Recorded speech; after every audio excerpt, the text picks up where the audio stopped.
honey grape glazed chicken. Gawin natin ngayon for lunch. Prepare nyo lang yung manok. Kung anong hiwa ng manok gusto ninyo, nasa sa inyo na yun. So, ilagay na natin yung grape jam or yung grape marmalade. Then, idagdag natin yung honey, toyo, bawang, asin, at paminta. Huwag kalimutan. Maghuhugas muna ako ng kamay kasi lalamasin ko yan ngayon bago ko i-marinate. Lamasin lang hanggang ma-absorb ng chicken yung sauce. Tapos i-marinate na ng 30 minutes. Tapos i-steam na para siguradong luto. I-steam nyo lang ng 10 to 15 minutes. Ang purpose nyan kung bakit ko ini-steam para hindi dry yung manok. Pag half cook na, set aside na at gagawin ko na yung sauce. Ibabalik ko yung manok kung saan ko binabad kanina. Yan din yung marinade. Haluin lang. Tapos i-pan fry na. Yan, kailangan balik-balik ka rin yung chicken para sigurado siyang luto at hindi siya masusunog. Tapos pag firm na yung mga balat, idagdag nyo na yung konting cornstarch. Yan yung magpapalapot ng sauce natin mamaya. Tapos idagdag ko na yung pinambabad ko kanina.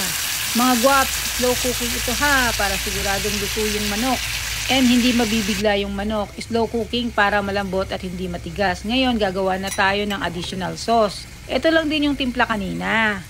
Pag ganito na, na-absorb nyo ng manok, yung sauce na pinambabad kanina, ilagay nyo na yung pinaka-final sauce. And ayan, balik-balik pa rin nyo lang din mga guwaps para hindi siya masunog kasi may honey yan eh. So madali siya masusunog pag hindi nyo babalik-balik ka rin.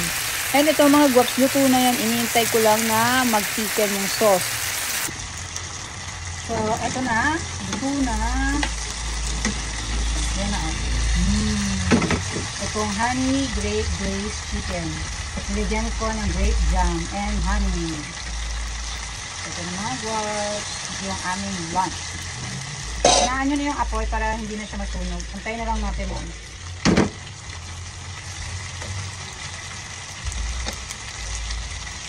Oo, ayan. Antayin lang natin na mag-okay siya. Ayan. Turn off ko na yung fire. Oh. So, ito na. Ito yung ating honey grape glazed chicken. Love, love, love. Grape glazed chicken. Oh my God. Ayan guys, nakita niyo yung ano. Yan yung sauce. So, nag-caramelize na ng todo yung grape jam. Ito yung lunch namin for today. Ito yung chicken with honey and grape jam.